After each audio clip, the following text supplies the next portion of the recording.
and to the republic which stands one nation under God, indivisible, with liberty and justice for all.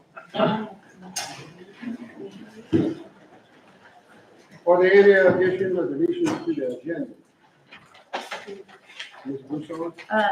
Just the item on 2A, there was one change that needs to be added. There are two things recommended, and the third would be to give the group health fund back the $750,000 that they paid to the general fund a couple of years ago, due to cash flow and the financial state of the group health fund. Okay. We'll put that item on as 2A1.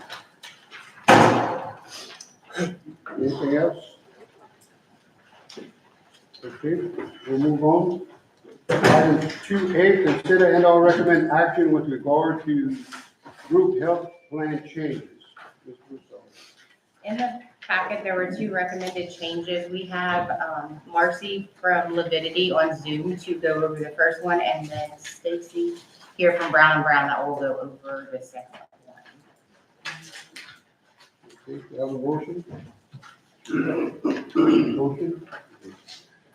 I would like to give the 20, let the increase by second. Who made the motion? Oh, you want to hear from? Oh, you can. Want to do a presentation? Is she on, Casey? I think Libby's trying to get on it. Okay.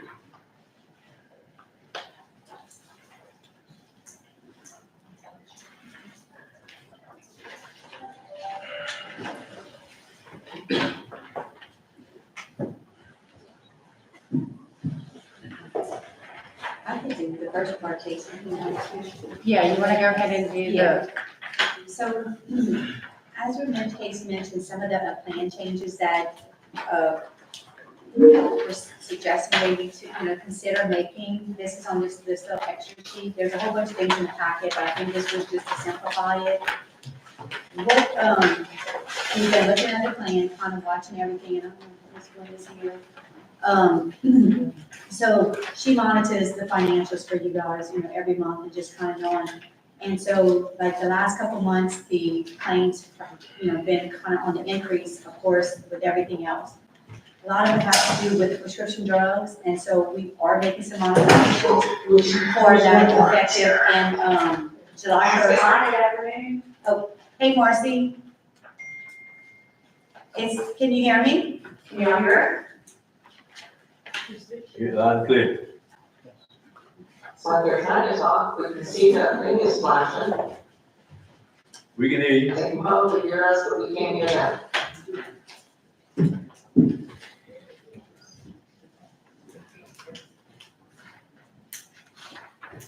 I'll continue till we can get that set up. So this particular page here, what this is, just gonna say is the changes that can be made. What I was referring back to is your grandfather status. We can't hear you. 2010, whenever, the Affordable Care Act was passed. There you go. So the Affordable Care Act was passed, and what it said is that, you can keep your plan as long as you kept it the same way, and you can remain grandfathered. And grandfather protects you from some of the extras, like having to pay for clinical trials. That's something that you don't have to pay for, and expanded preventative services. There's a couple of things that protect you from grandfather status. And so in 2010, when that was passed, they did say you can make minor changes. And so with the changes that have, with inflation that has come about in the last, let's say that's 13 years now, y'all haven't made really, y'all made just minimal changes. So we thought maybe we can present something to the board to help mitigate some of it increase. I know, when Casey's gonna allude to, at one point about 3 years ago, y'all had about a $5 million general fund excess sitting there. And the auditors mentioned that they couldn't have that much in the fund, and so that's why you had to move some of the $750 out of that particular fund. And of course, when they said that, I promise it jinxed the fund. I mean, everything from there just kind of went downhill. And every single year after year after year, it's been, more expenses, catastrophic claims after, different conditions here and there. So what has happened now, that has pretty much, that 5 million excess is pretty much gone over the last 3 years. And so now it's time to look at maybe making some changes. And so some of the things that we have been talking about is perhaps, the increase in the premiums to the employees was one. Second was doing these benefit changes, which we're gonna go over real quick.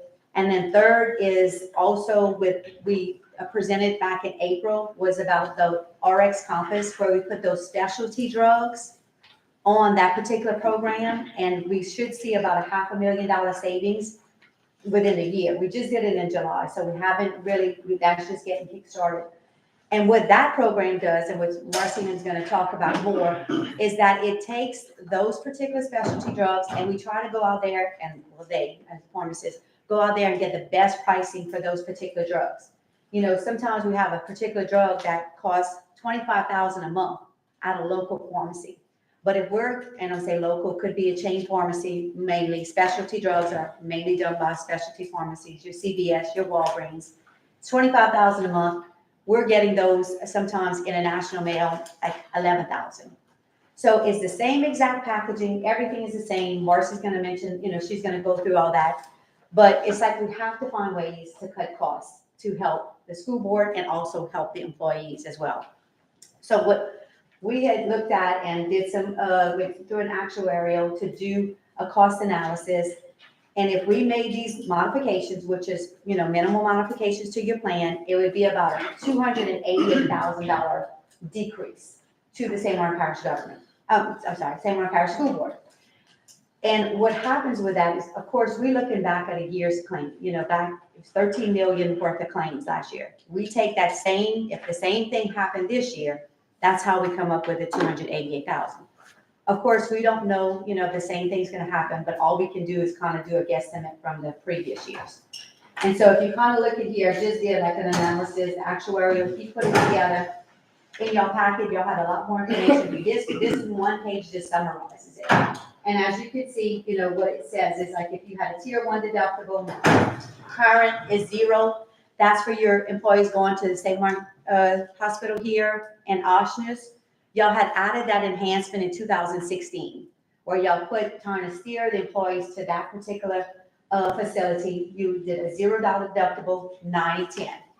So what we're saying now is, maybe bumping that to a $100 deductible. If you go into the hospital, you go in for an MRI, CAT scan at Lafayette General or St. Martin Hospital, this would be the $100 deductible. And then for the family, a cap of 3. No more than ever $300 for a family there. And then of course, tier 2, which is your Our Lady of Lourdes, that's your hospitals that are not in your tier 1. Women's and Children's Hospital, today it's a $625 deductible, that would go to $800. Within, again, that's the cost of inflation over all these last, quite a few years, since 2016.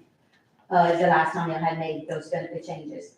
And then family, $1,875 to $2,400.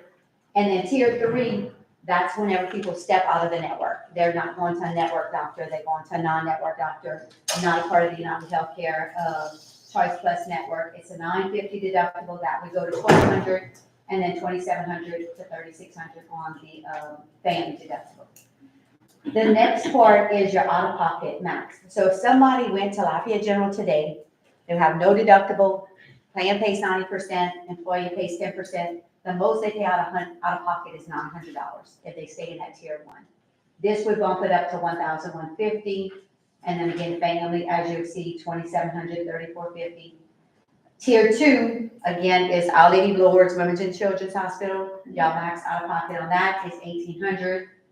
He's suggesting $2,300 on there, and then family, as you see here, $54 and $69. And then the tier 3, again, is non-network, $3,800 up to $5,000, and then $11,000 to $400 to $50. This second part is we wouldn't change anything in here. So after they met their deductible, it would still be the same co-insurance level. Go into Lafayette General, Oshner's or St. Martin Hospital, $100 deductible, 90/10. If you go into Our Lady of Lourdes, again, $800 deductible, 80/20. You step out of the network, which is very hard to do, then that would be that $1,150, 60/40. The other changes would be, right now, somebody goes into the hospital and they stay overnight. You'll have a copay for each night there in the hospital to a cap of 3. We suggest to move that up from 50 to 65, 150 to 195 on a maximum, so they would never pay more than an extra 195 if they're in the hospital on those caps. And then tier 2, which is hourly lords, 100 to 150 with a cap of 450. Again, and my network, 300 to 900. Your urgent care copays would stay the same at 25. If anybody visited the urgent care, it would stay at 25.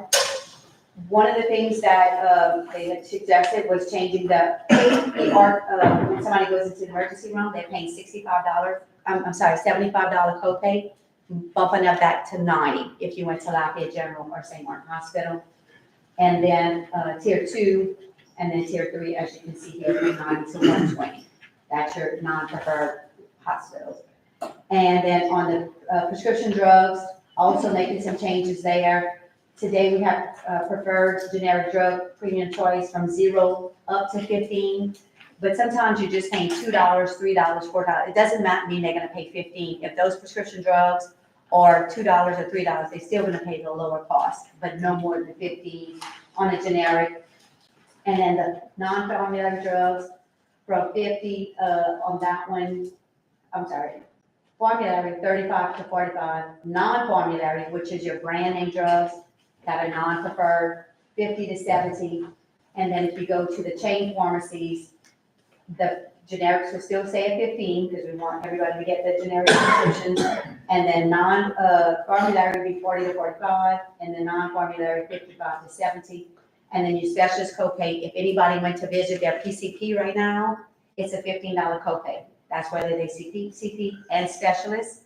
The only thing that would change on that copay is they went to see a specialist would go to $40. So basically, I know it's a whole lot I'm saying, but making these modifications to the plan would be about a $288,000 addition to the plan. That the cost basis on here. Well, I see how the same problem over and over. Okay, but prescription, approximately how much each individual paid for prescription medication through the health plan? Approximately, about $20, $30 a month. It depends. You can have some that are paying that, but you can have some that are paying more. It look good on paper, but Yeah. if you go to the doctor give you a prescription, you go to RX. With your plan, we're gonna pay $15 to $20. Mhm. If you go to RX, we might pay $5 to $7. Correct. And that's why you always, But the thing is, why don't you give some of the employees, well, the board can do that. Give the employee an option that you take out the drug for it and let them do their own drug. well, GoodRx is good. It's Or- way good. It's really good. Cause I'm on the group health, Yeah. but I use GoodRx. And everybody should, And even in the room. and it's cheap, cheaper than you. Well, and that's on certain medications, but like, say for That's on instance, most medication. if you look at one medication, we were looking Yes, ma'am. the other day, I'm gonna tell you the truth. yeah, Say for instance, if you get cholesterol medication, Lipitor, and you buy it on this plan here, you're gonna pay about $20. No, it's $10. You're gonna pay $20.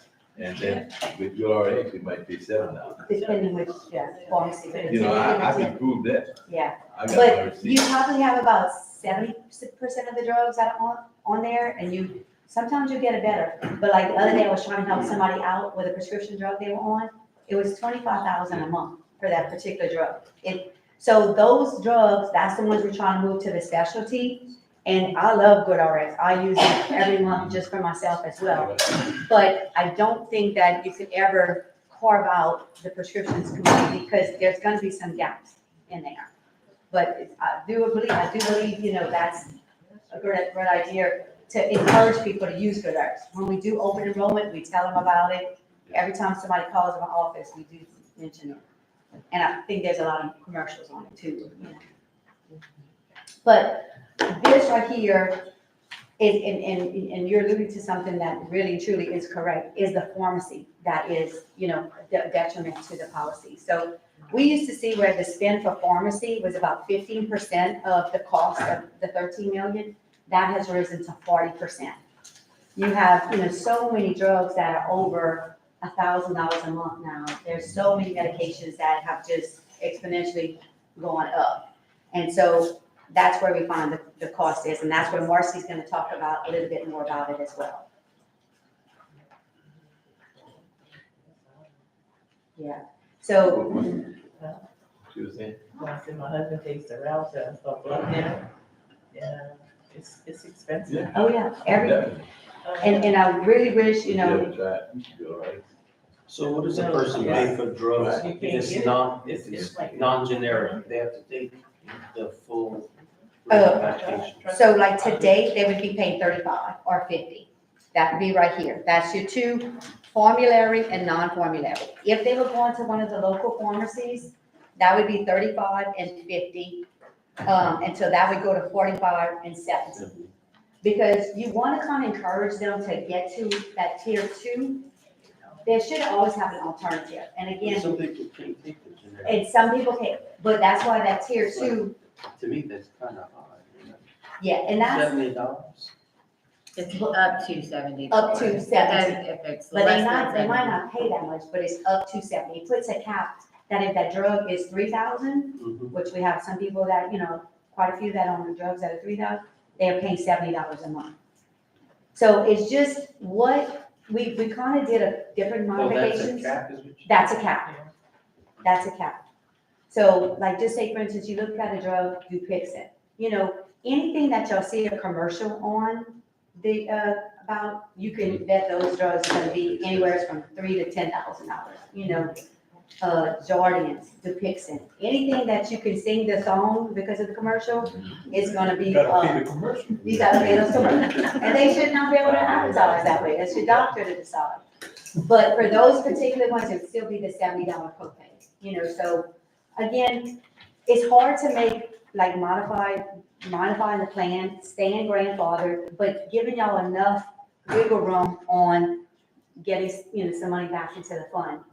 And of course, like I said, 3 years ago, we weren't even thinking about making any changes because y'all were doing so well, and then, So you wanna make these changes, what happens if things get better next year?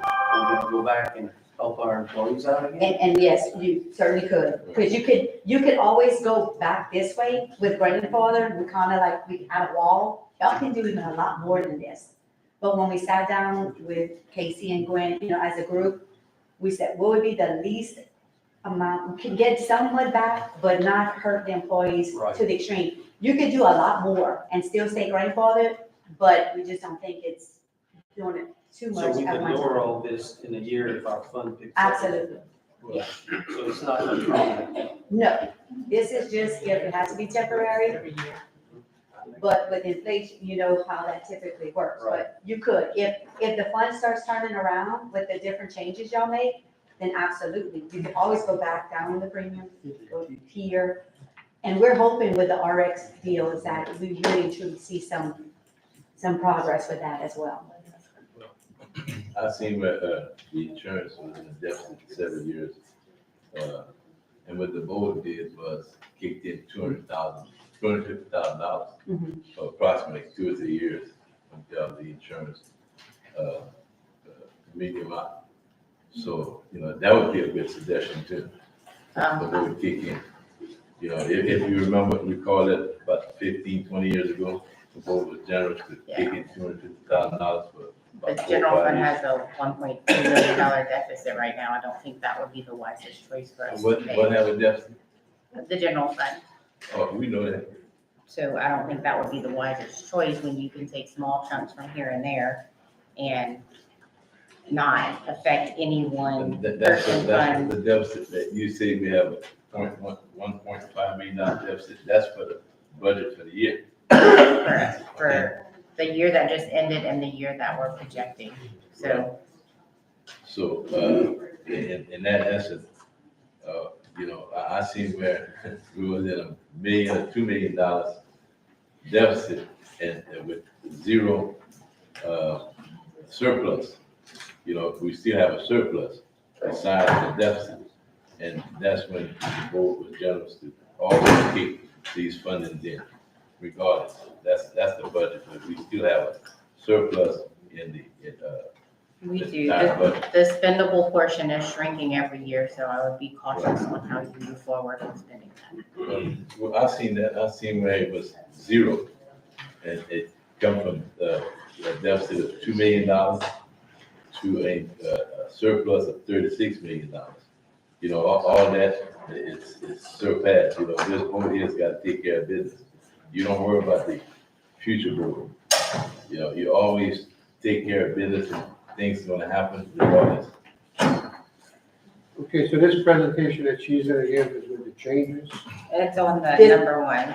the Yeah, GLP this is, drug. she's gonna be talking about, and again, in April, we did change to where all the specialty drugs went through RX Compass. This is just an addition to that, where, as Casey mentioned, all of those GLP-1 drugs, we're gonna try to filter out through the RX Compass program as well.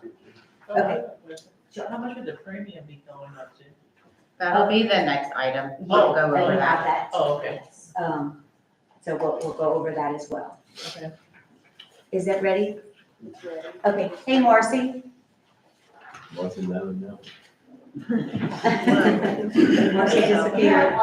You have Marcy and Susan JaCoy here from Levitt. Good afternoon, everybody. Good afternoon. Good afternoon. So Susan JaCoy is the director at Art Compass, so I'm gonna let her speak to the additional savings that we achieved. If we look to move those GLP-1s over to Art Compass. So Susan, I'm gonna pass the time over to you. Sure, no problem. Hi, everybody. I'm Susan JaCoy, I'm the Director of Care Navigation, as Marcy said, here at the RX Compass program. I'd like to quickly just kind of run through, even though you haven't been on the RX Compass program that long, I'd like to maybe just a snippet of what the savings has already been. So let me just share my screen. Are you all able to see my screen? We can't, we don't wanna see, not really like that, but we hear the voice. There it is. I'm sharing, are y'all able to see my screen? Yes. Okay, perfect. So you have been with RX Compass since July 1st, so I went in for the first 2 months of the program, and you guys have done really, really well. So right now, we're sitting at a 12.1 ROI. We're looking at, when we look at success, we're looking at any plan that is exceeding 4.0 on our ROI, so you all are doing fantastic for the first 2 months. Especially considering we're just looking at specialty drugs,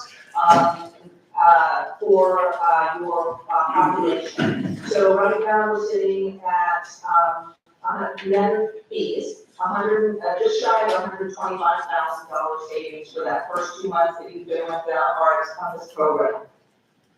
We looked at 41 opportunities within those specialty drugs. So those would be members who are on a specialty medication. It could be one member who's on multiple medications, so we consider one member, one drug as an opportunity. So we reviewed 41 opportunities, and you can see here, closed a few, members are not on drug anymore. We've converted 24 patients through a new pathway. We've got 7 in progress, and then we've got 1 on hold. We're waiting for the scripts to be submitted to that pathway. Any questions on this? Okay. So what we're proposing to add to your RX Compass program is to add the GLP-1s, which would include Trulicity, Mounjaro, Ozempic, Ribelsis, so those types of medications that are not currently going to the RX Compass program. So I broke these down into two views. One is through the chain pharmacies, so Walmart, CVS, those types of, and then we also have through the local pharmacies. So the Rover Show, Bonnie, those types of pharmacies that I know you have asked us to not reach out to new locations, to a new site of care or new pharmacy.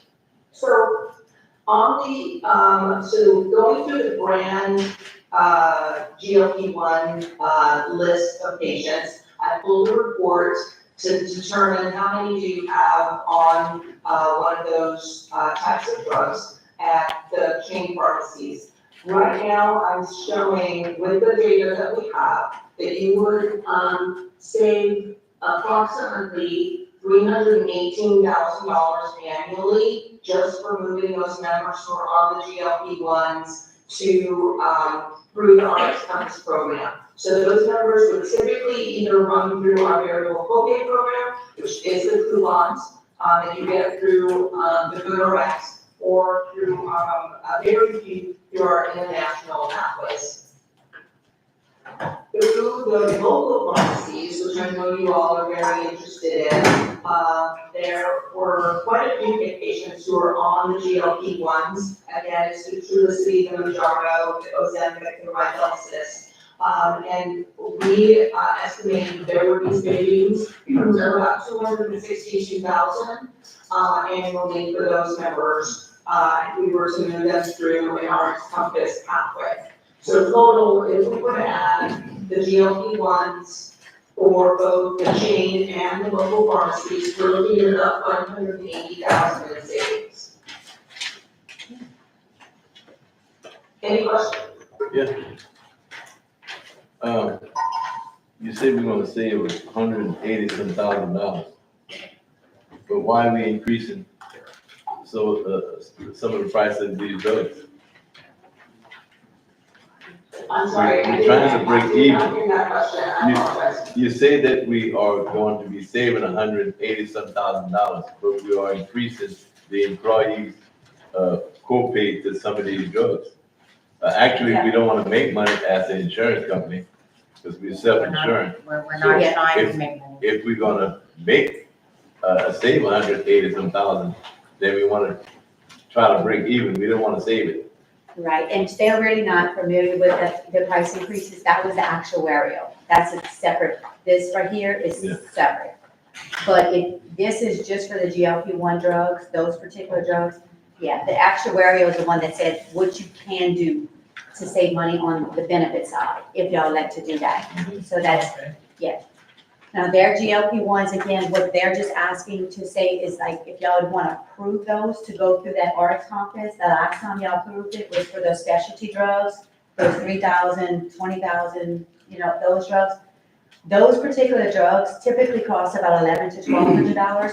So that's what they're saying. They can go through the different pathways, which is GoodRx, our patient assistance, international mail, and get those drugs.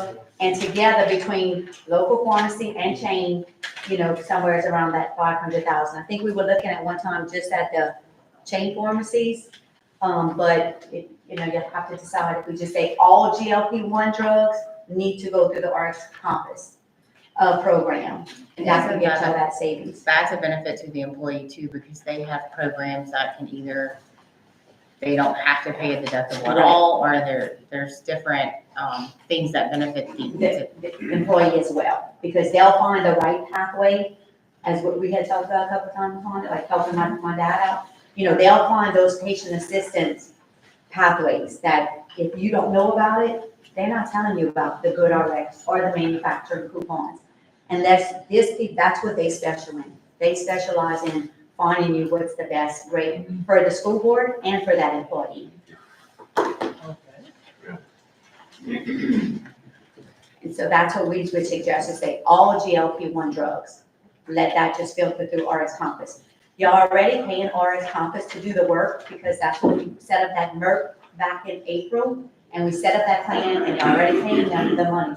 It's not gonna cost y'all any extra money for them to get to this program, because of the fact that y'all already have it set up. And as you mentioned, which y'all made that change in April for July 1st, that's already saved a couple, that $100,000. Just by same drug, same packaging, is just to know that it's insane that people can go to Canada and get medication for a fraction of what we pay. And that's what we're trying to gain that same, savings for the school board. Yep.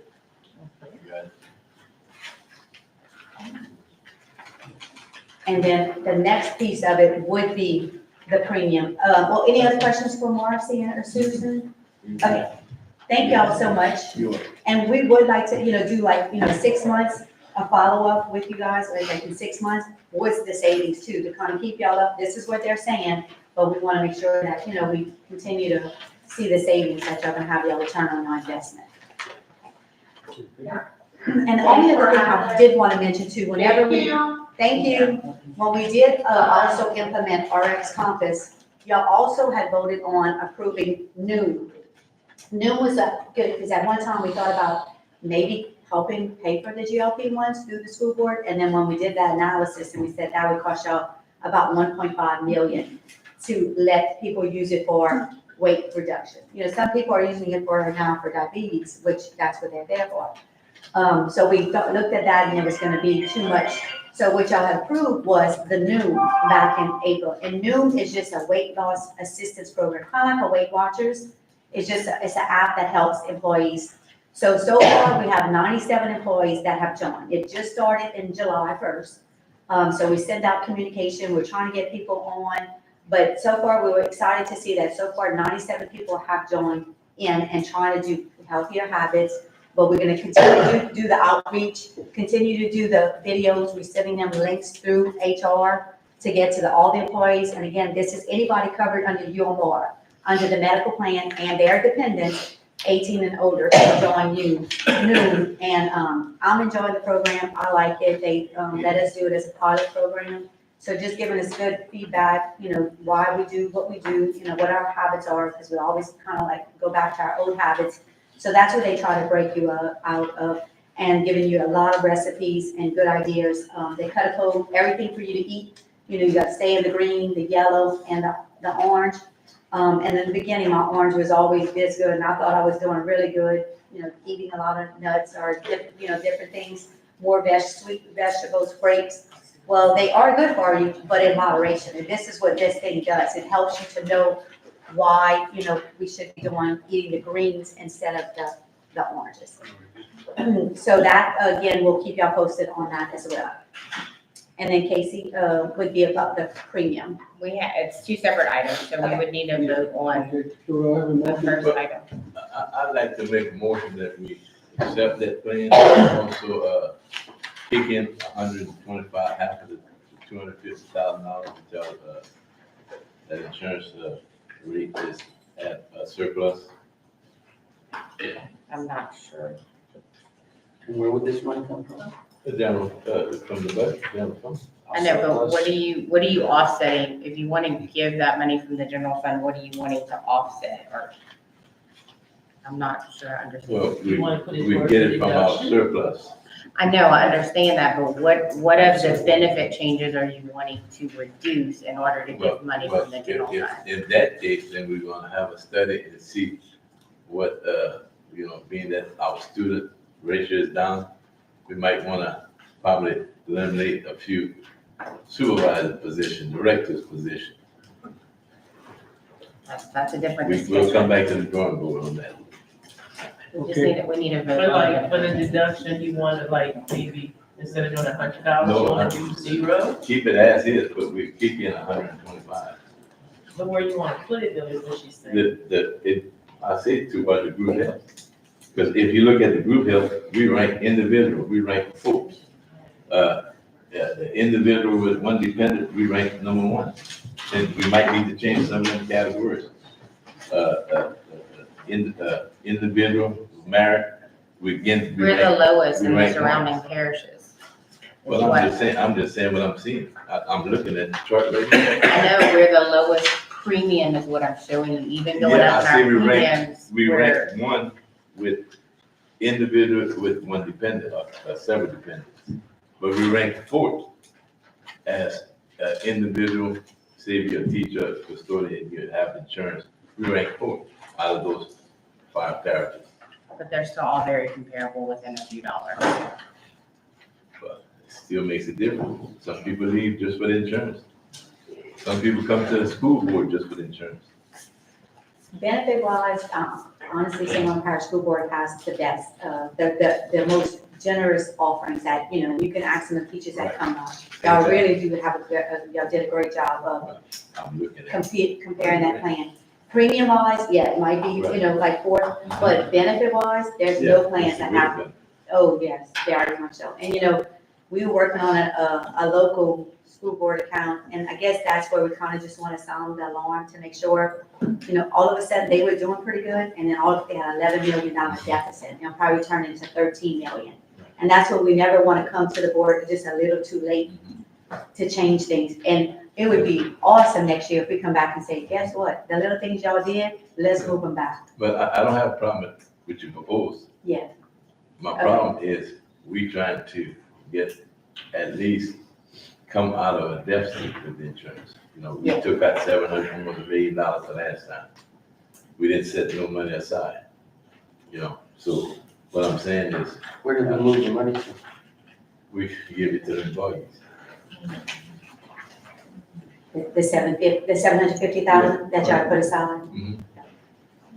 No, we haven't earmarked. But it's, you can second it, you don't have to second it. We just go back to the drawing board, it's just my suggestion. Okay, so you want to make a motion? Yes, sir. We'll have to rewrite the plan. No, you're not Where we're rewriting gonna the get plan, the money? you're not rewriting the Where are we plan. gonna get the money? The money is there, No, yes, sir. just told you. In case it just told you it's in the general fund, you budget a certain amount of money in the budget. But if you look at the overall, school board funding, you know, we have surplus, you know, we have to have surplus regardless. And if you look at the state, we only required to have a surplus of $18 million. And we have a surplus of 30-some, about $35 million. You know, you see, that's what they don't tell you. You see, I read and I know. Oh, we didn't do a bond, Well, because we have a good rating. well, of course. Well, yeah, but you only need $18 million, which you got $30-some million. But a lot of that is committed and reserved for other things. That's not just spendable money for the school board. It's for group health, it's for sales tax. It's, all of those things are combined into your general fund. So when you look at the bottom line of what's actually spendable to the board, not committed or reserved for something else, Yeah. that's now less than We do our 5. budget according to the money that we get in. That is correct. But we also dipped in the surplus numerous of times. Now, I bring something up, I can back it. So what do you want to do with the 750, Mr. Poochek? No, the $750, we didn't give it away. We didn't give the $750 to the employees. I'm saying that we can just dip into our surplus. Our 36 million put towards the We insurance. only need $18 million. Case can take, at a good standing, what we need, Or a bond. no, I not mean, the bond. that's not a one number thing. That's a formula of a lot of different things. Right, but you know, the state, you always say that you need to have a surplus of about. 25% of your Right, total you total spending, budget. Supposed to be able to operate a year and a half or something. 3 Yeah. months. A year. Okay, so we have a motion on the floor by Ms. Poche. In a second. You have a second by Ms. Vitale. What is the motion? The motion is to accept the plan, but it's to take $125,000 out of whatever account he planned on and put it to help employees. Take it out of the surplus. I said it right, there, And put it where? and put it to the group health. If you can go back So 15, you want 20 to years accept, ago, we did that several times. We did that numerous of times. you want to accept the 3 changes that are being proposed and give an additional 125,000? Because when you're gonna, the premium cost equivalent, when she's gonna go over that, is gonna be costing the school board additional money too on that next item agenda. Yes, we're that gonna is talk about. Because when you go up 10%, just say if you're going up 10%, y'all always take it equally.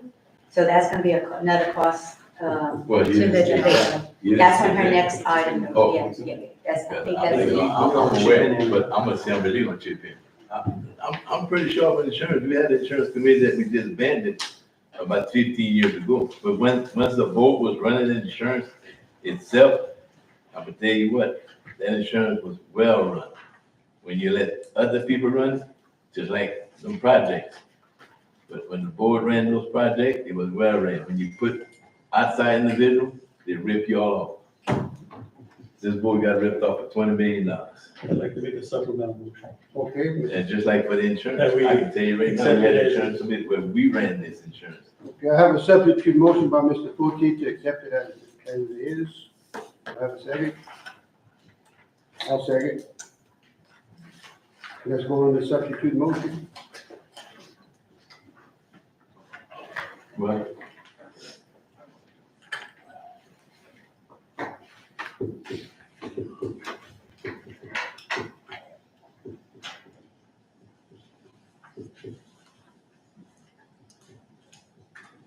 Okay, I voted yes. Motion passed. Item 2A1, return $750,000. $750,000 previously paid back to the general fund. Ms. Broussard. That's the $750,000 that we've been discussing that, 3 years ago in 21-22, our auditor says that our fund balance for our group health account was too healthy, and that because we charge a portion to the general fund and the grants, that it could have appeared that we were doing it to make money. And so they recommended we give some of that money back to the general fund. So we went back into the history of the group health, and we found where the general fund had transferred money to help the group health fund when it was in a situation, I'm assuming similar to this, it was before my time. So that's where we got the dollar value of $750. Now, if you look at those financials that I provided in your packet, over the last 3 years, we have lost over $5 million, and that has basically depleted that fund balance. That's how quickly it can go. So what we're asking is, because these changes won't go into effect until January 1, we're already running a deficit for this year. If we could give that money back to make sure that we stay on top of our cash flow and having the fund available to pay the claims. Okay, do I have a motion? Motion. Motion by Mr. Fuji. Motion by Mr. Fuji, second. We're supposed to discuss it first. We'll do the discussion. Do I have a second? Mr. Dojero, any discussion? Yeah. How much money we talking about here? $750,000, and this is already earmarked in our general fund. If you look at your financial statement from last year, in our fund balance, it goes line item by line item of what that fund balance is made up of. And we did earmark this money for the group health fund in case something like this happened. Anybody else? Okay, let's vote.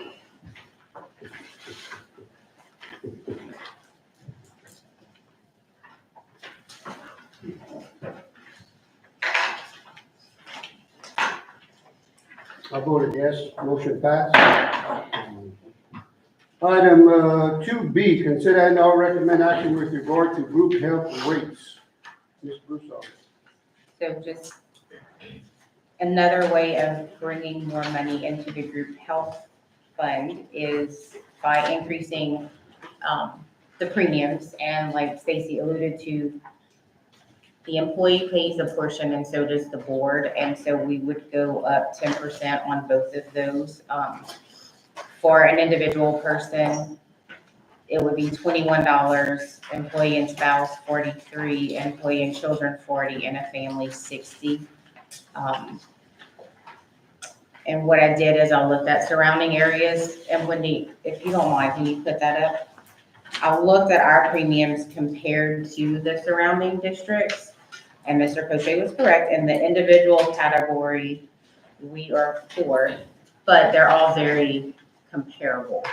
But when you look at how we compare in the employee plus spouse, employee plus children, or the family, we are a good bit less. Like, for instance, a family rate is like $200 less than some of the surrounding districts. So even making these changes will still keep us competitive with surrounding districts. And when you look at how their rates have changed over the last years, Ours in 10 years has only gone up 15%, where some of theirs has gone up as much as 65%. So we're trying to avoid having to make large increases at one time. That's why we're recommending doing this now, to try to stay ahead of it. Do I have a motion? Motion by Mr. Cochi, second by Mr. Fusilier. Any discussion? Yes. Ms. Al? So come January, you think you're probably gonna be going up again? No, this would go into effect in For the January. year, in January? In January. Oh, okay. Yes, ma'am. Any other discussion? Okay, let's vote.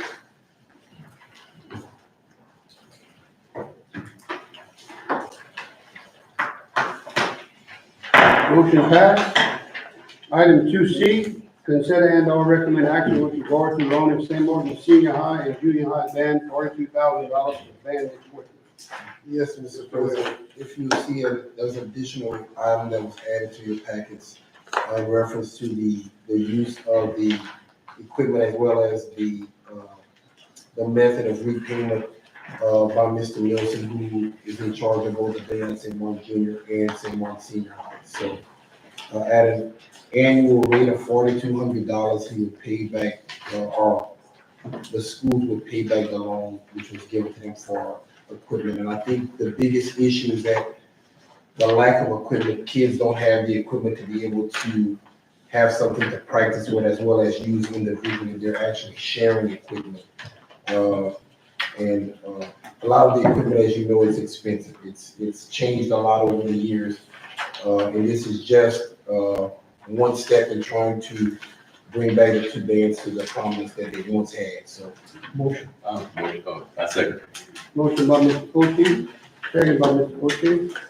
Any discussion? Okay, let's vote. Motion passed. Consider and/or recommend action with regard to loaning Groveridge Senior High School track money for equipment. Mr. Wilson. yes, I have the coaches here, and I believe you do have packets. If you'd like to present, do a brief presentation as to the justification for the loan.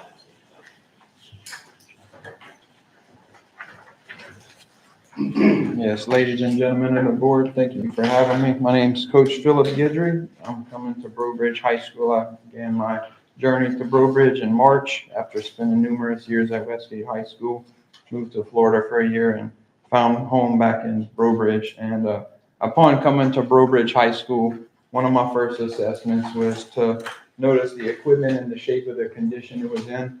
And it was pretty faulty, and, to be able to run quality track meets in honor of, Coach Pat Arsenault, who is a legendary coach in this area, and we want to keep his name honored. And to be able to host some of those track meets, we feel we would need these meets that would be in compliance with the NFHS standards. And so what we're asking for is the pole vault equipment, the high jump, and hurdles. It's been, I believe, about 20 years since the school has had these. The shape of the track is in excellent condition. Just the other things that we would need to run the field events in order to make these meets a success is something that we're proposing for. And what I have here is just a list of items that we would look to do to help run fundraisers. I'm also the cross-country coach.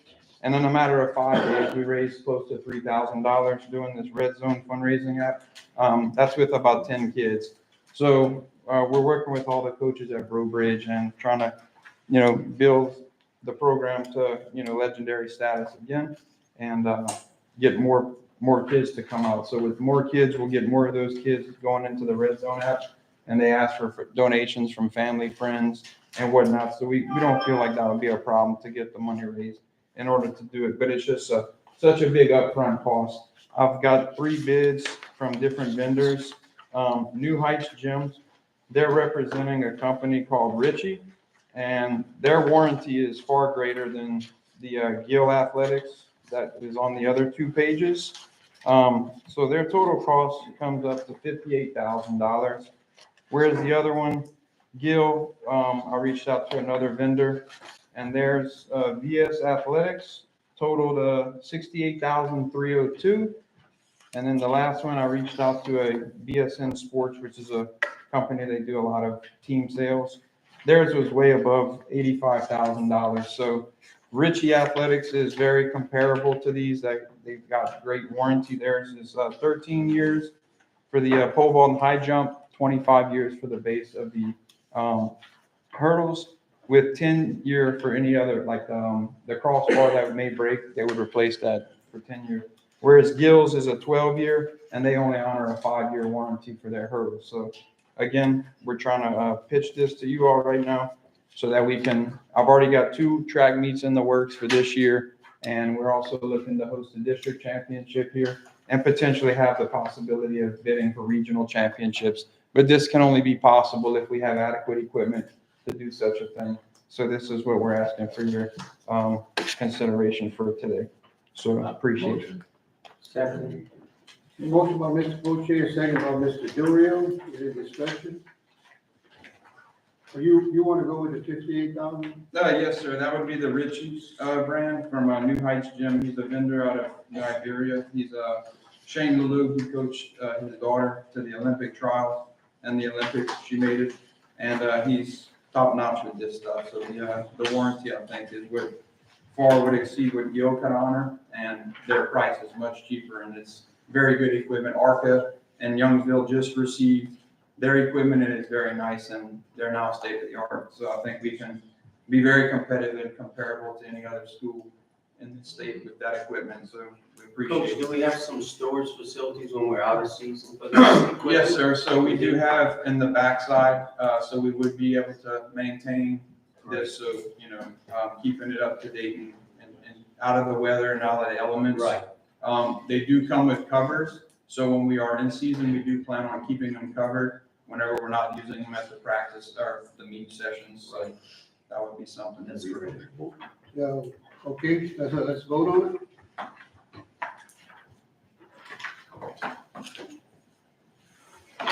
Motion passed. Item 2E, consider and or recommend action with regard to E-rate request for proposals category 2 products and services. Ms. Foster. Yes, so we're asking to go out for bid so that we can get the best prices for our infrastructure. Category 2 deals with infrastructure, which is our wireless access points, our switches, and those type of things to keep all of the infrastructure that we have with our internet and our wireless up. Going out for this will also help us to maximize the E-rate program, which will allow me to apply for E-rate so that we can be reimbursed with a higher percentage, and the district and our general fund would only be required to have a portion of that payment. Yeah. Okay. Motion by Mr. Boucher, second by Mr. Duriel. Any discussion? I need to ask one question. Yes, sir. Sure. Now, the E-rate, is that involving a certain amount of dollars? What it allows me to do is it allows me to go and get a percentage back. So anything we spend on these, it'll give me, depending on what our rate is, but we have up to 90% in the past. We've gotten back. So if you're asking me a question, is it a dollar amount per se? If it's $100,000, it depends on what we spend. Yeah, you answered that. Okay. Let's vote.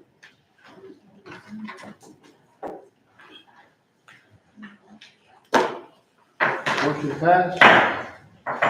Item 2F, consider and or recommend action with regard to resident incentive program. Ms. Lavallee. When I went to school, student teaching was half a semester. Now it's a year-long program. The problem is a lot of students drop out of UL or change into general studies the last semester because financially they can't come to school all day long and work as a resident teacher and not get paid and then have to support their family. Lafayette Parish put this into effect in the spring. Currently, we only have 2 student teachers. Normally when they'll come into, and these are, I'm talking about student teachers in their last year at UL, we want to get certified teachers here in our district. Lafayette put this into place in the spring we would be paying, if a resident teacher chose St. Martin Parish, we would give them $1,000 a month, which is what Lafayette Parish is doing. We would cap it at 10 residents per year, but they would have to sign a 3-year contract with us and say after they become certified, they're gonna work for St. Martin Parish for 3 years. Motion by Mr. Coche, second by Mr. Coche. Vote.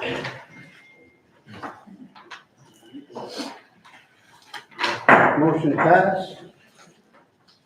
Item 2G, general fund monthly budget to actual comparison. That doesn't require any action, that's just information. Motion to adjourn. Mr. Coche, second by Mr. Del Rio. Meeting adjourned.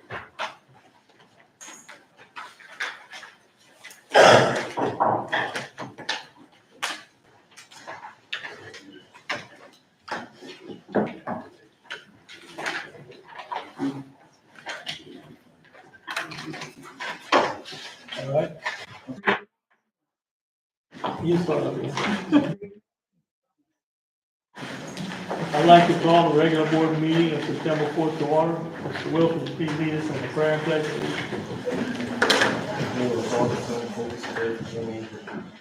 Heavenly Father, please guide us and bless our endeavors today. Please help guide our decisions and let them be in the best interest of our students and staff. Amen.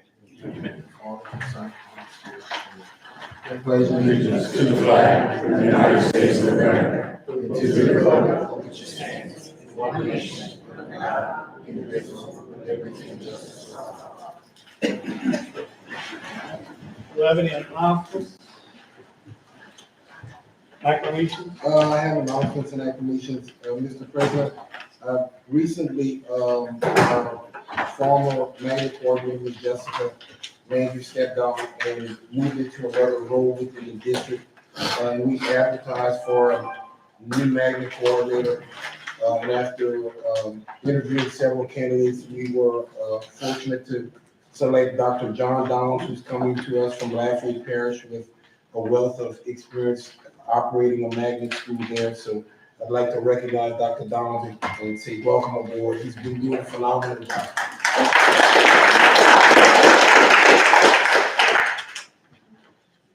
Okay, Southern Scripps? Yes, Southern Scripps Employees of the Month. I'll let Ms. Rodell come up. There are several employees who she wants to recognize. She has Ms. Kelly Alexander, who's the librarian at Cecilia Primary. Ms. Alicia Bro, who's the librarian at Parks Middle. Ms. Karina Narcisse, who's the librarian at Brobridge Elementary. And Ms. Althea Dalcourt, who's the secretary at Tesh Elementary. And I'll let her kind of give a few words in reference to why she nominated.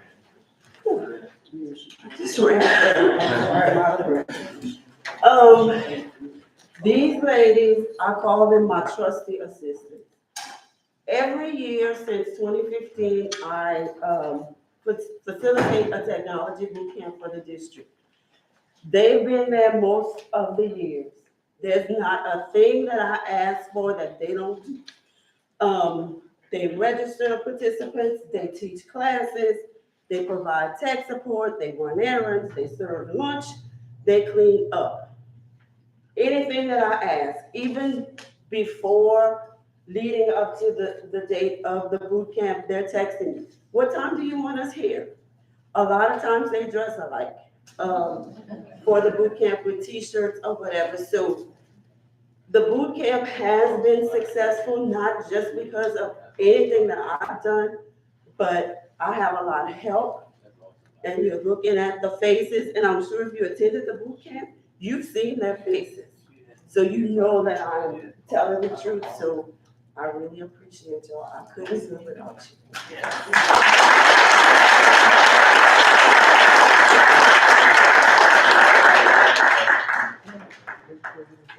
They did a good job.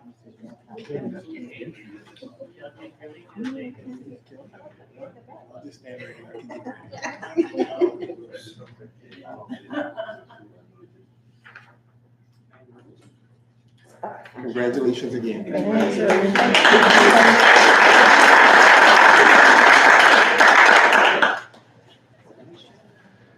Any additions or deletions to the agenda items? No, Mr. President. Okay. Any items to be removed from the consent agenda? All right, this time I'll entertain a motion to accept the consent agenda. Motion. Motion by Mr. Clay, second by Mr. Durio. Vote.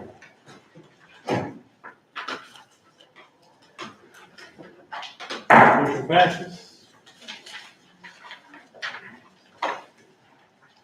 Item 3, nothing.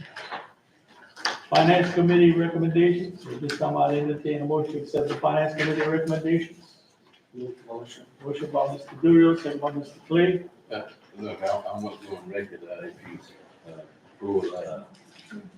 go to items, A and B, that I'm gonna vote no. But I'll vote yes on all of this. I just want my name to be the field at voting that. All Hear right. that, paper man? We have a motion and a second. All right, let's vote. Vote with your addition. I'll vote on A and B. The rest, I'll vote yes. All right, motion passes. New business, presentation by Mr. Pete Delcom, regarding the tax review.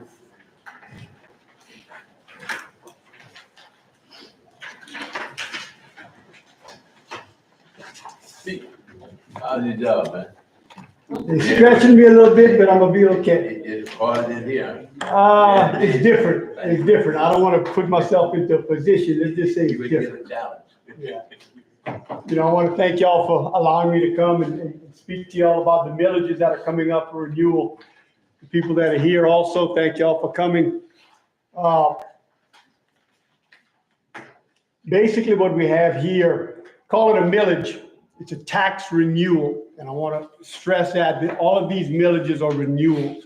It's just taxes that you are presently paying. You know, on my way over here, I got behind a police car, and on the back of the police car, they had protect and serve. You know, when we look at government today, and parish government being one of them, and you look at it and you say, okay, the monies that we're paying in taxes, am I being protected and am I being served?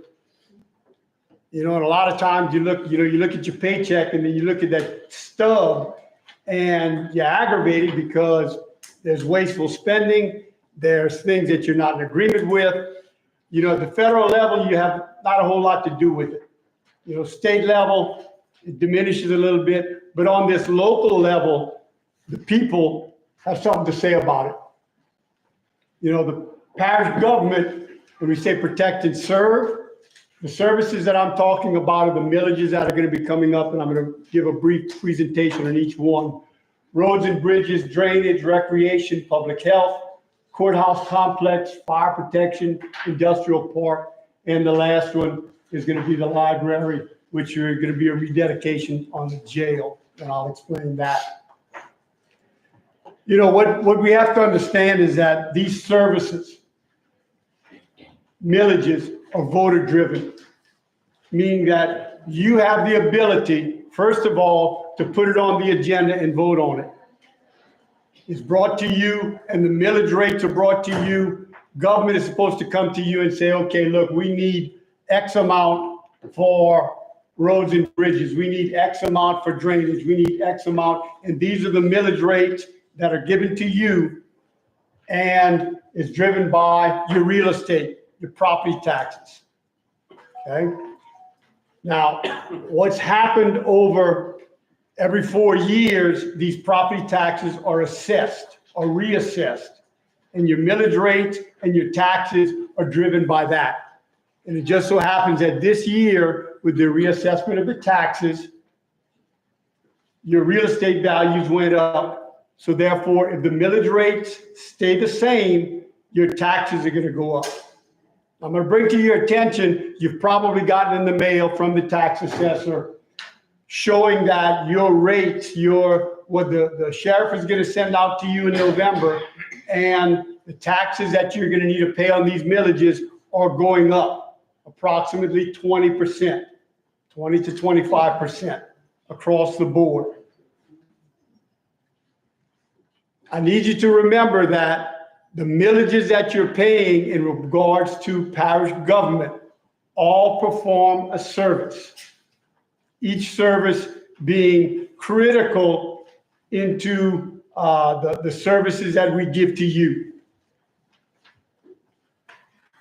Let me go back a second.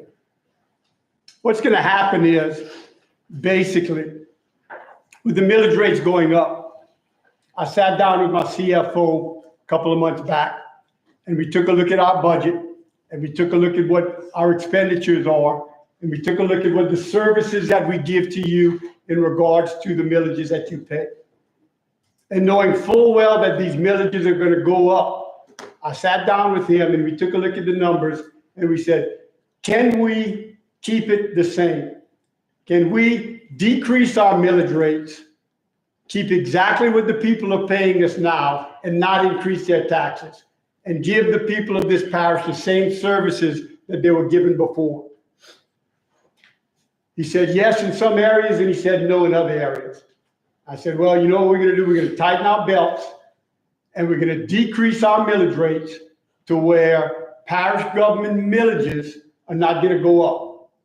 You're going to see an increase in your tax rates that are given to you in November. But I just want to bring to your attention that none of this increase was due to parish government. We have decreased our millages, and we're going to do with what you were giving us before, and we're going to make it happen. And we're going to do that by making the parish work more efficiently. We're going to use the monies that y'all give to us, and we're going to say, you know what? It could be, and it would be an advantage to us if we had more money. We could do I think, a better job and give more services. But at this point in time with the economy and what's going on, I think it's best that we try not to put any more burden on the taxpayer than we can or than we have to. That being said, you're going to see when this millage had to come out, when we had to send it to the state, it was at 3.63 mils. Okay? Taking a look at it, and when I sat down with the CFO and when I sat down with the council members, we decreased it to 3.41. We were getting approximately 1,667,000 in regards to roads and bridges. We're going to remain getting that amount. So we have not increased the amount of money coming out of your pocket. Now, I want to make a note here is that each one of these millages is for a service that is given to the people of this parish. Now, what's going to happen and how critical these millages are is that, and you have the button on this. You can say, yes, we want to continue the millage, or no, we want to delete the millage. If we delete the millage, that means your roads and bridges are going to take a toll. You know, we have 400 miles of parish roads in this parish, and we have 45 bridges. You know, last year alone, we had 3 bridges that went out. It cost the parish $1 million to fix. You know, when these bridge engineers come in and push a button on that bridge, it closes down until you fix it. We don't have a choice. You know, these monies are being spent to keep the bridges open and to keep the roads operable. Go on to drainage. I don't think I have to say much on drainage. You know, when everything's moving good, it's not a problem when the sun is shining. But a couple of months back, when you get 10 inches of rain in 2 hours, we have a problem.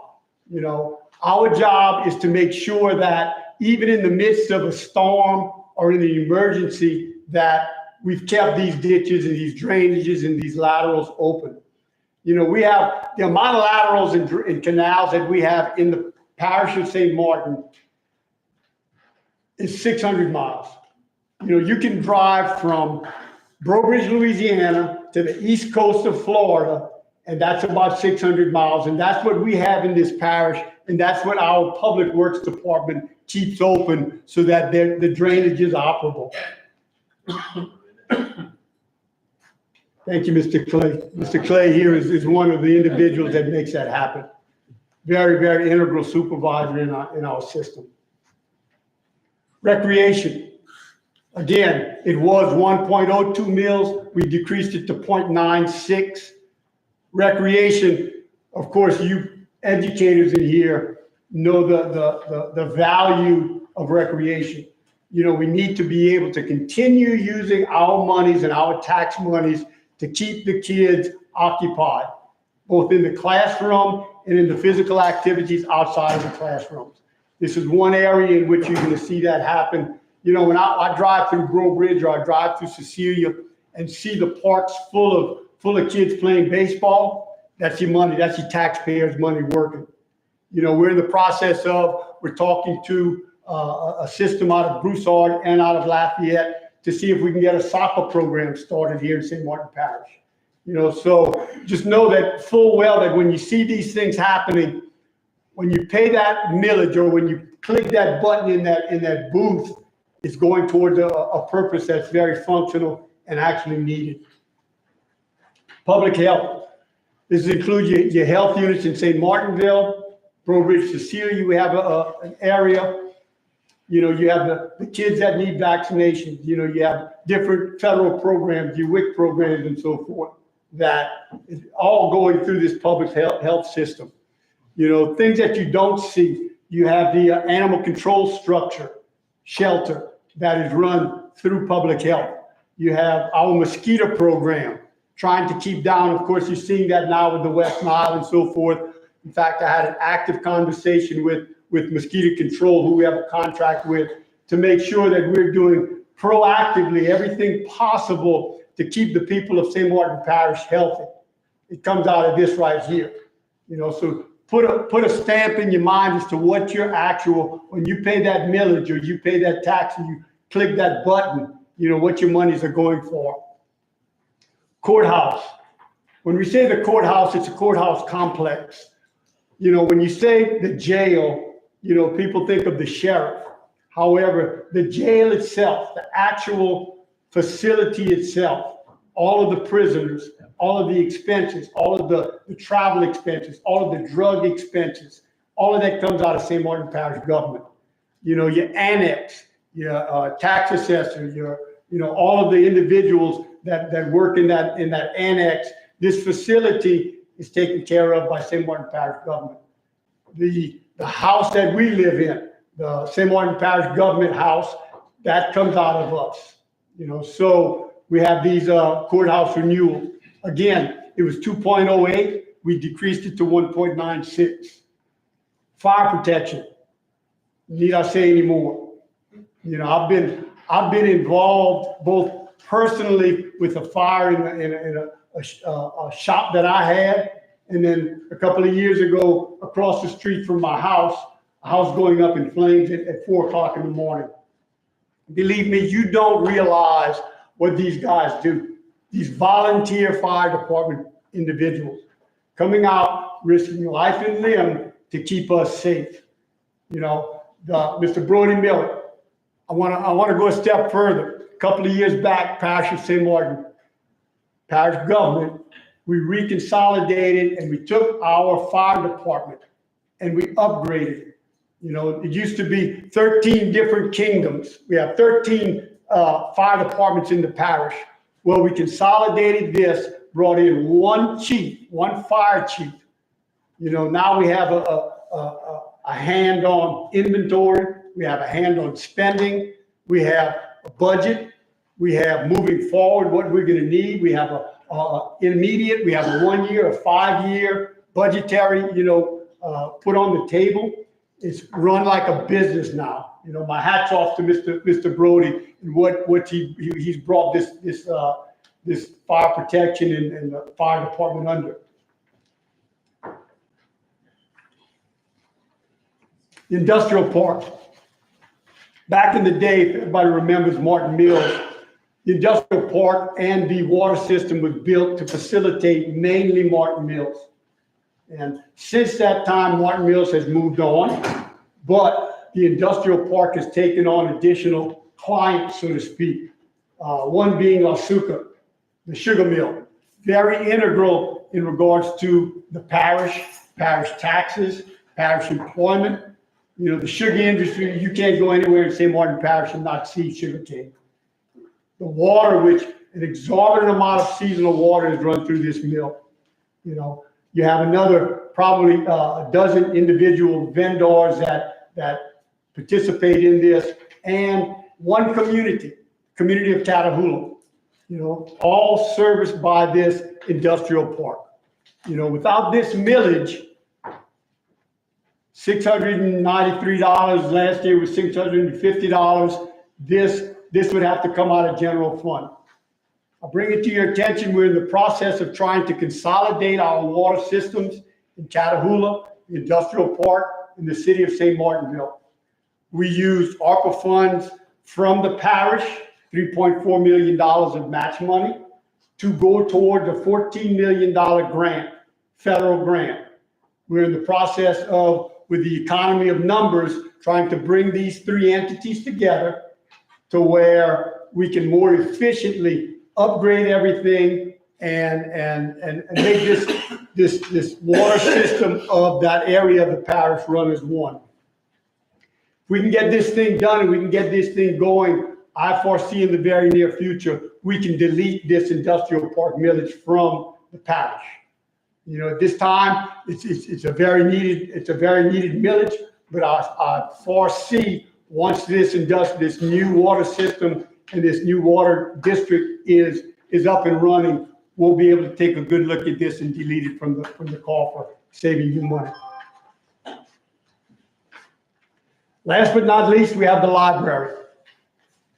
Years ago, Mr. Fred Melanson and a number of individuals came together and went to the parish, and they came to the parish and asked for construction money to build St. Martinville Library, to totally revamp the Breaux Bridge Library, and to build the Cecilia Library.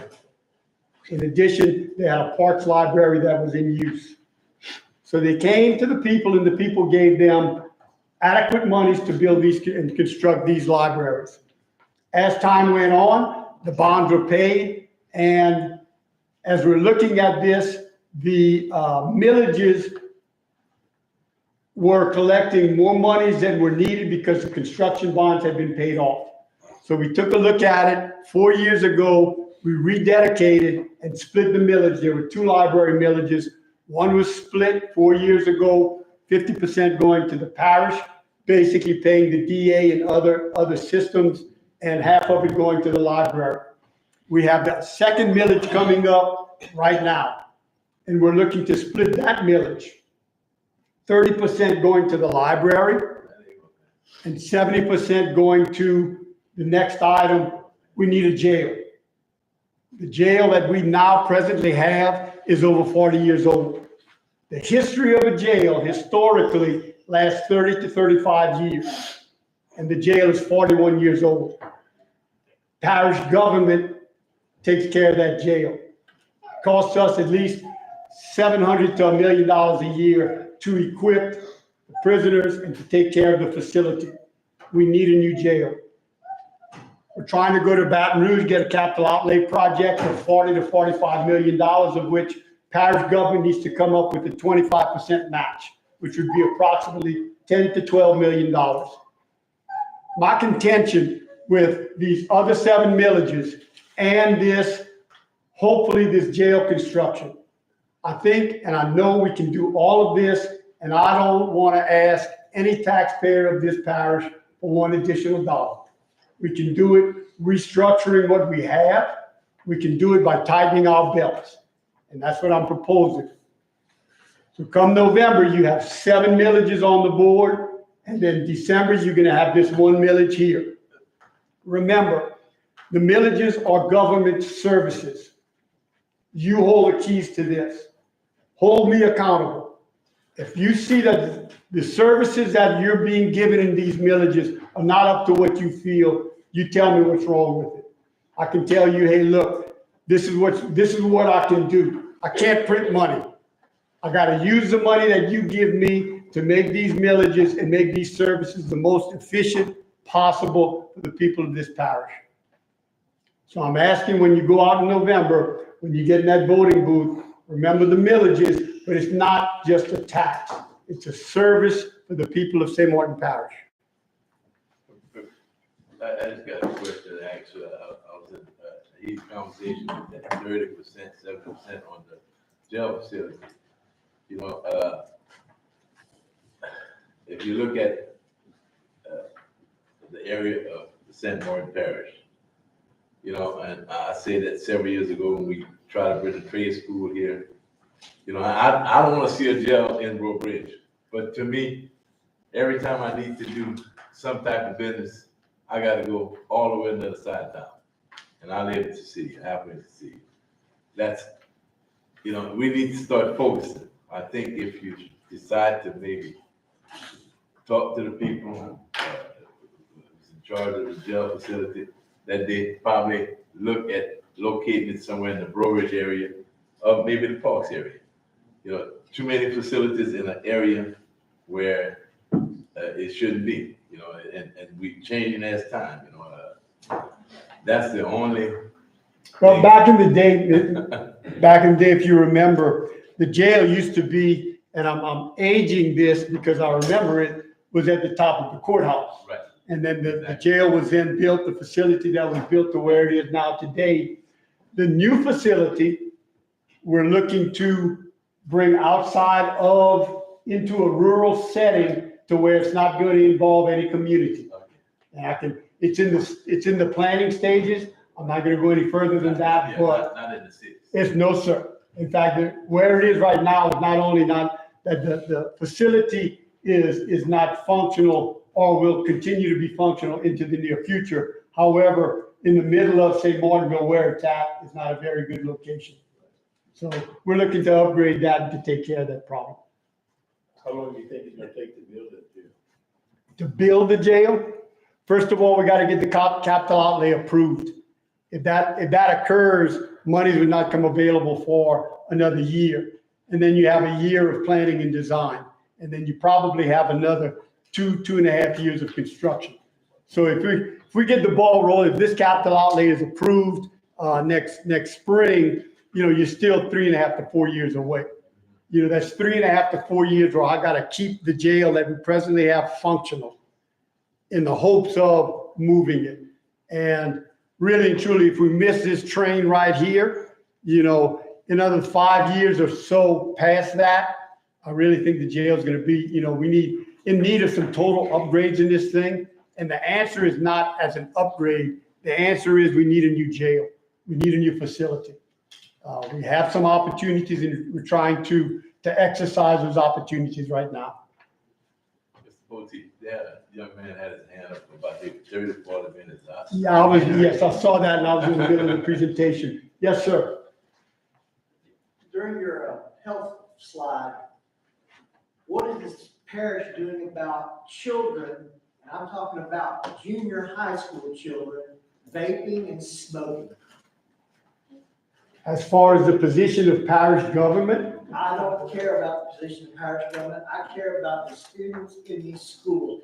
There are kids buying vapes from a store somewhere here in Breaux Bridge because I had a teacher tell me that. Excuse me, but that does not have any. It does have nothing to do with health because. It does not, Your Honor, officer. He said, all right, are you finished to speak? if anybody has any questions, I thank you all for the time. Thank you all for the time. Looking forward to seeing you all in the next meeting. All right, next presentation will be County Agent, LSU Ag Center Annual Report.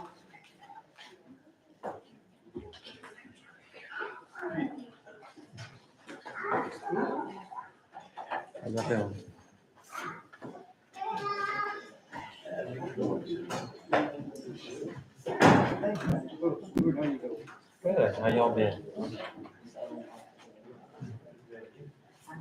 Thank you, Madam.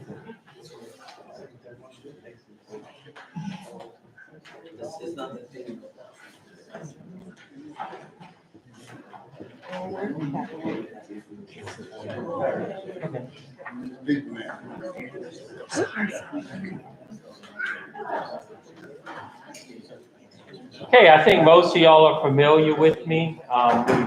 We come usually once a year, at least I see some of y'all a little more than once a year, to do our annual report from the county agent's office. And we always want to start out by saying thank y'all, because y'all are big supporters of our programs in the parish that help our farmers, help our 4-H'ers, our students, and we really appreciate the support that y'all give us, whether it's our livestock shows, shooting sports, and a lot of our other activities y'all help us with. Our staff has changed a little bit in the past year. I'm still doing the agriculture and horticulture work here in the parish. You'll also be hearing from Ms. Deborah, who's now our family and consumer sciences and SNAP Ed leader. You'll be hearing from Ms. Ashley and Ms. Erica, who are doing our 4-H youth work. And we also at our office have an administrative coordinator and a student worker. Okay, when you look at agriculture in the parish, if you think back to last year, big drought. But even with that, you know, and it was mentioned earlier how important sugarcane is to our parish. Still had big numbers in terms of what agriculture brings into this parish, roughly about $87 million, even in a drought year, where I know in doing the ag summary for the parish, we had some of the lowest yields we've ever had. We had cane, you know, yielding 10 tons instead of 30, 40 tons. So our numbers were way off in terms of yields, but commodity prices have been pretty good for the most part. And so that has reflected in not such a large decrease in the dollar value that these crops brought in. But overall, you know, sugarcane being our biggest crop, and then rice, crawfish, and a lot of our animal enterprises kind of round out that total. Okay, when we look at the parish, our acreage over the last 5 years, especially for sugarcane, is pretty stable, and if anything, has gone up just slightly. We estimate about 100,000 acres in the parish in agricultural land that's used in everything from sugarcane to soybeans to rice to pastures, hay fields, and of that, our sugarcane acreage, because of good prices, have stayed pretty steady.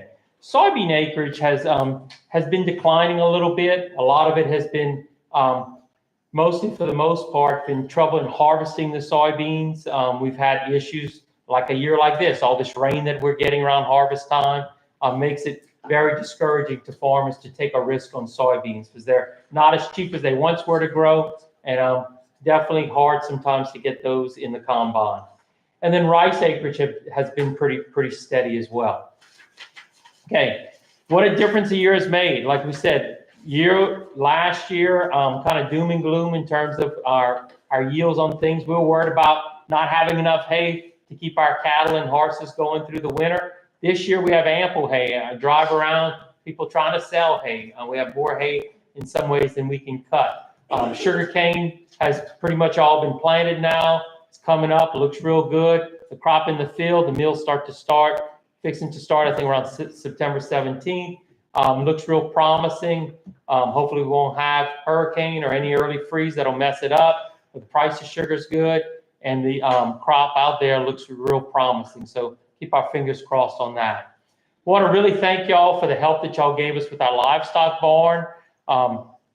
That work, I think, has pretty much been completed in terms of the roof, and also we put new lighting in the building that I think makes that facility going to be a lot nicer moving into this year. We still have things, I put a picture here I took today, the little things we'd like, maybe we can keep working toward on the barn, like maybe fixing the gutters on the building. There's some issues with those gutters. We also have talked about maybe trying to, in the future, look at improving the ventilation in the building, maybe by putting an extra door where maybe can get some better airflow through the building. It would make the building a little more usable because it does get very hot during the summer months.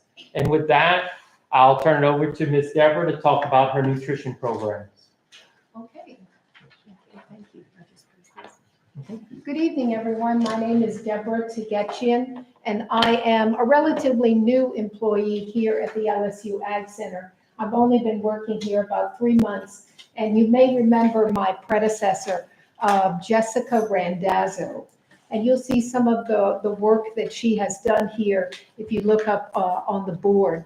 Our programs focus on healthful and economical food choices. You know, I was listening to your folks today talk about insurance and how we're trying to work toward making people healthier, making more, better choices so they can avoid taking all of that medication. And also about food access. We have the Second Harvest Food Bank that brings the mobile markets to your area. And I kind of work with them trying to bring recipes or working with them to encourage people to make healthier choices. We also work in the area of physical activity. You know, we want people, and especially children, to be more active. If you've been to the park in St. Martinville, you'll see like storyboards. It's the kids can read as they walk through the park, just to keep them moving from place to place. Also, we do stenciling in at schools, stenciling on the playground to get kids moving around and not just sitting on the side. So we also work in habits of healthy lifestyle. You can see here too that Mr. Gauthier is doing some school gardening. That's another area that we focus on. And the next slide. There you go, the walking trail. At the parks, I know there's something in Cecilia. If you go walking around the park, it will give you like how far you've walked. If you walk from point A to point B, how far it is. And also there's a seed bank that you can use at the library in St. Martinville as well. I especially like the picture of the kids in the school garden. That has had a really good effect on helping kids to appreciate the foods they're eating and not just, you know, go in the cafeteria, eat something and have less of an appreciation. So that's all I have for you this evening. It's a pleasure to meet all of you. Thanks for the time.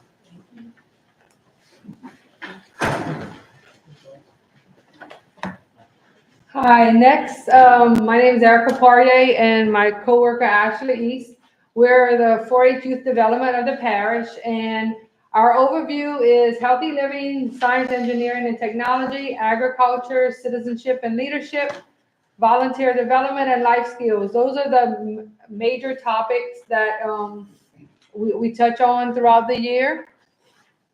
Some of the fun events that have happened throughout last year, we did a 4-H fun day at Breaux Bridge High School.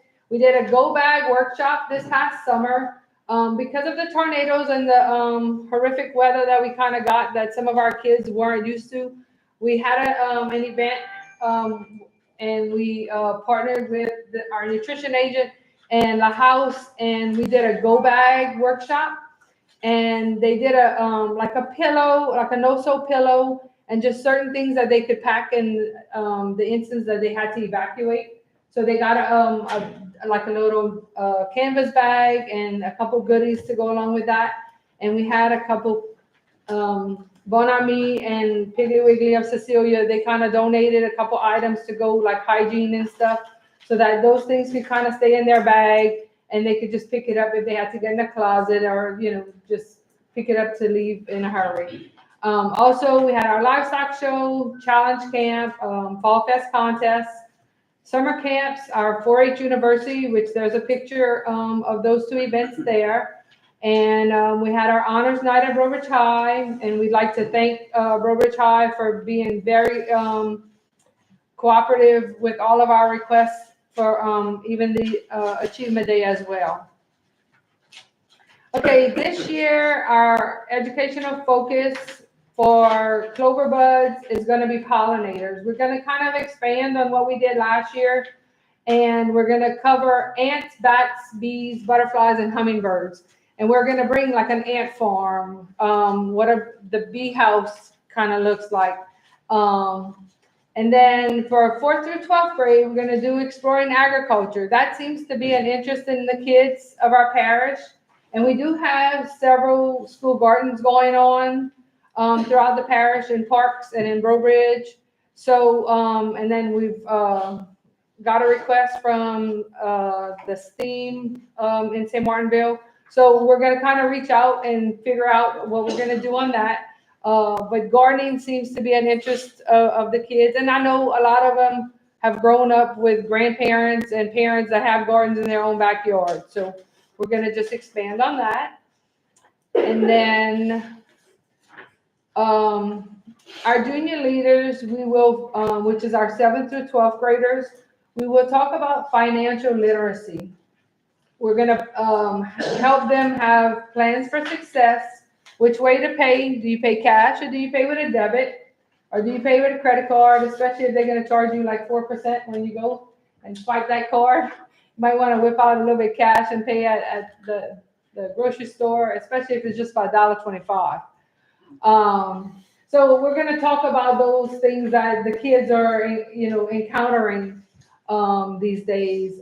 Help them do a spending blueprint, money matters, and way to invest in themselves. And last year we had a bank, B1 Bank came and spoke with our youngsters about opening a savings account and, saving for the future. So we'll probably do something of the same.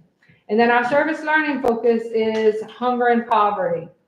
And we're just expanding on a 2-year coverage of what the state service learning is. Okay, the next 2 slides, you have that information within your packet. These are all curriculums that LSU Ag Center can offer to your educators within the parish. If they inquire, they get all the curriculum for these specific, these are the sciences here. And then on the next page, we have financial management, life skill development, and health. All these have lessons that go with the Louisiana standards, and all they have to, the educators have to do is send an email to get on the list, and they will get the whole lesson plan sent to them for free. For free, absolutely. Okay, our project clubs are shooting sports and livestock. The big group is with the representative from Lasuka. As was mentioned before, they sponsor one of our awards for our livestock show. And then we had a team from Louisiana, from our parish, that went to Arkansas to compete at the Daisy BB Nationals. And we will have a few students speak in a few minutes. And you can keep, yeah. And then our citizen and community service, we tried to do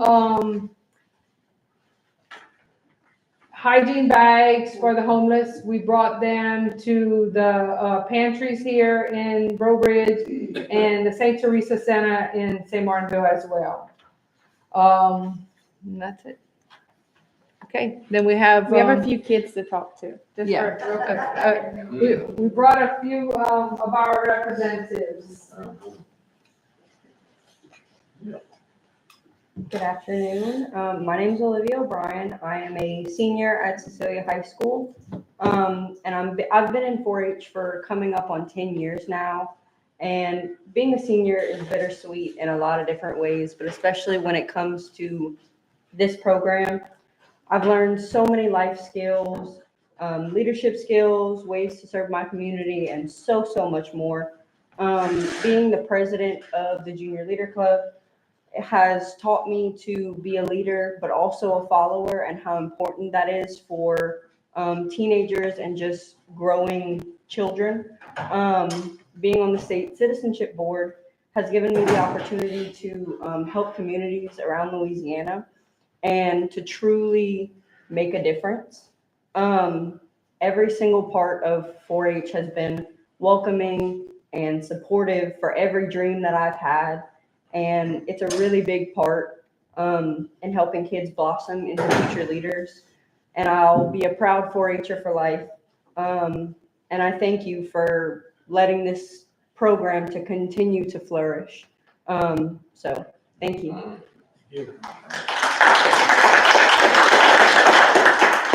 Good afternoon. My name is Chloe Mayer. I am a 7th grader at Cecilia Junior High.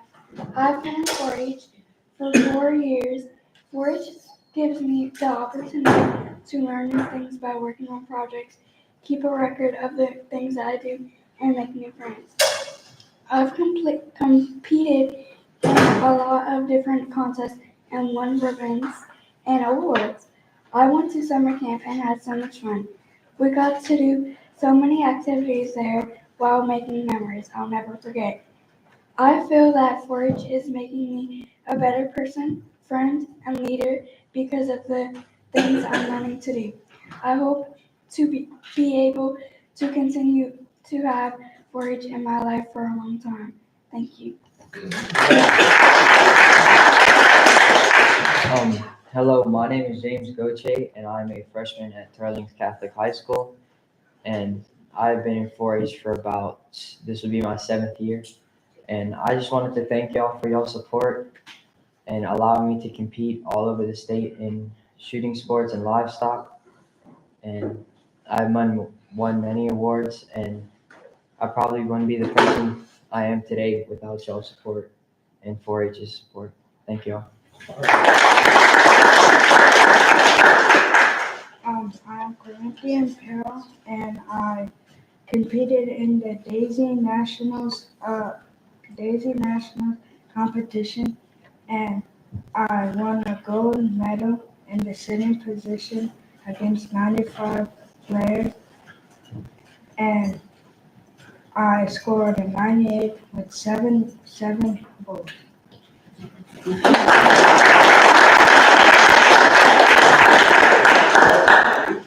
Hi, my name is Mikael Langley. I have been competing in shooting sports for 3 years. This will be my 4th. I've participated in 4-H for about 5 years now. And I also went to Daisy Nationals. I placed 95th over 285 participants. I went to the summer camp and shooting sports camp that 4-H has offered these years. I think they're pretty fun, and they teach a lot of things that I believe are important skills that kids should have in their life. All right.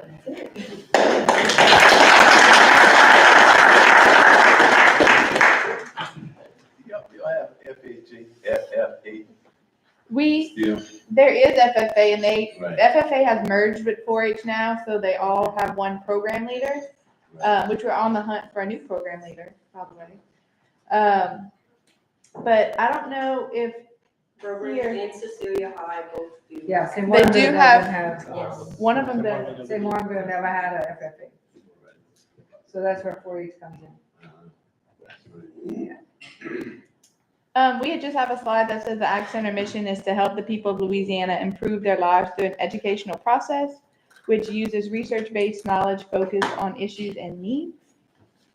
And thank you very much. And do y'all have any questions for us? Yeah, and How did we place with the shooting sports? Number 1, All right. yes. we are the national champions again. The 4th time in 5 years. Thank you. What school he attended? Which one? Corinthian? Corinthian goes to Cecilia. Cecilia Junior High. Yeah. Oh, Chess, I'm sorry.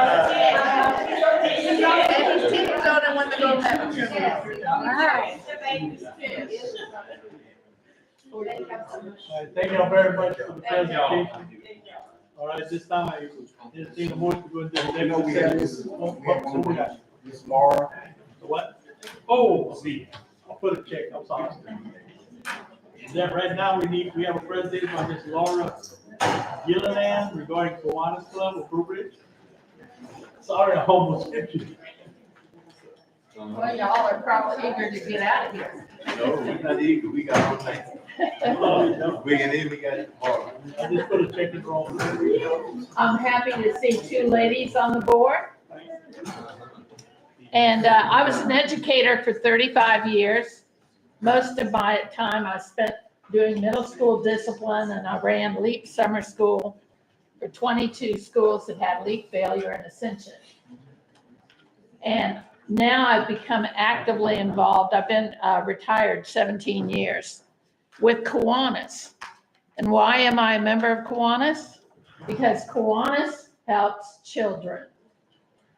And I went in to meet with your superintendent, who invited me to this meeting. Hats off to him, Superintendent Wilkes.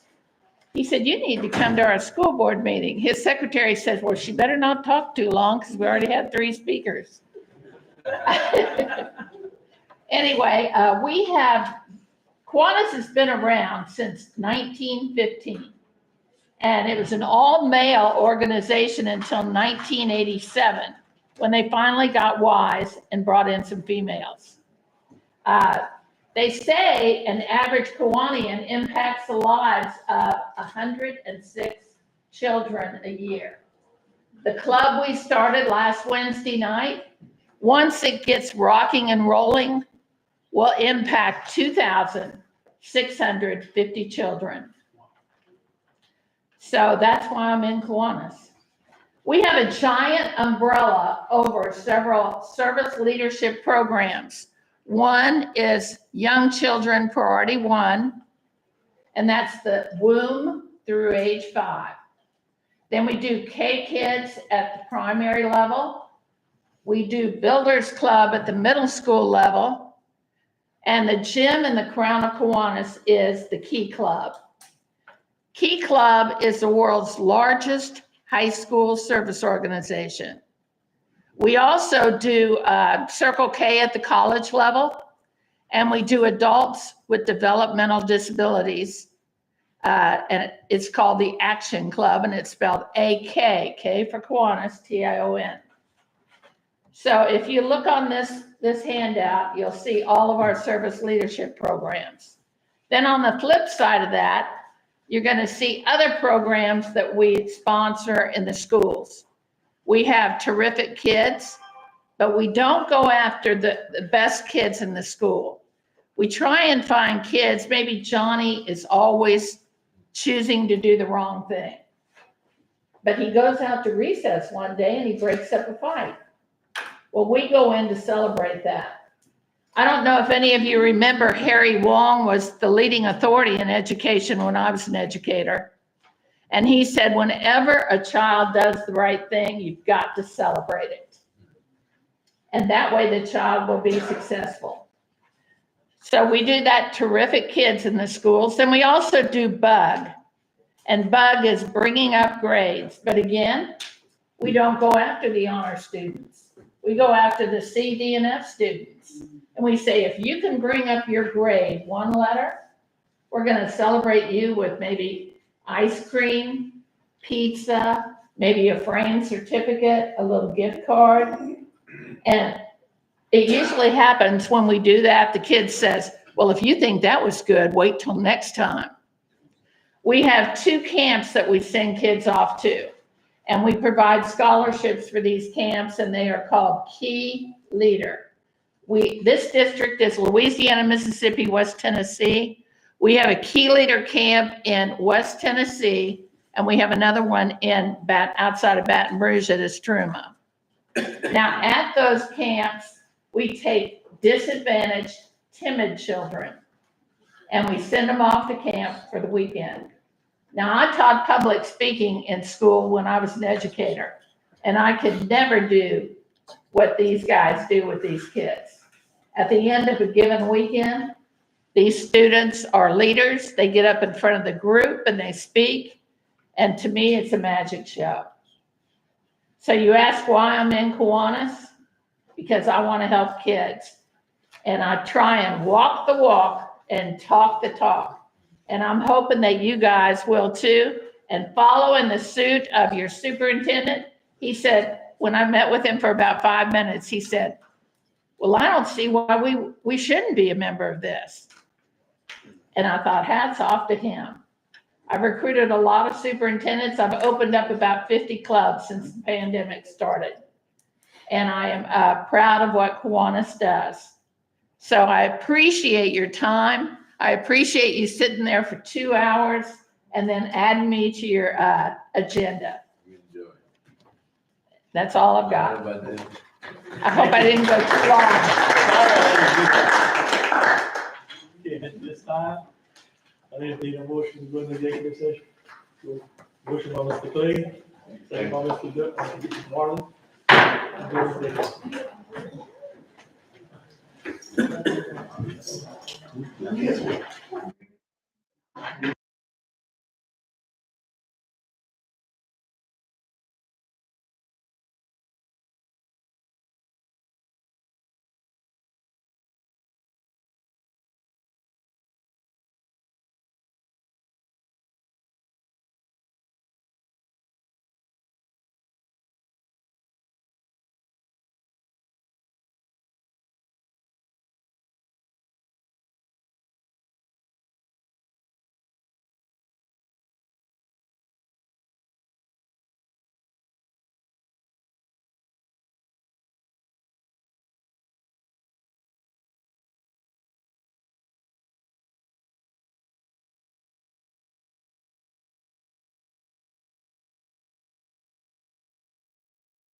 Man,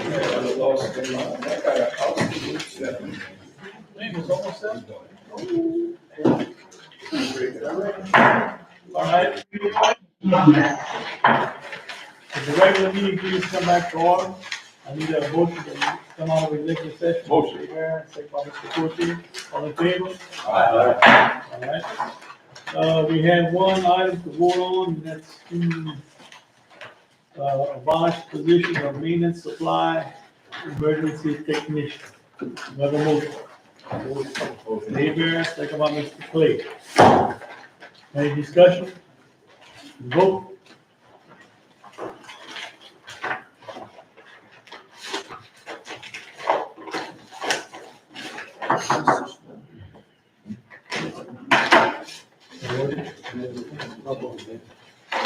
Motion passes. We have a motion to adjourn. Motion adjourned. Mr. Mayberry, second by Mr. Clay.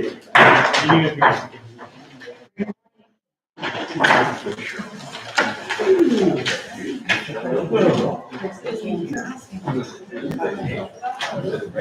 Oh, no.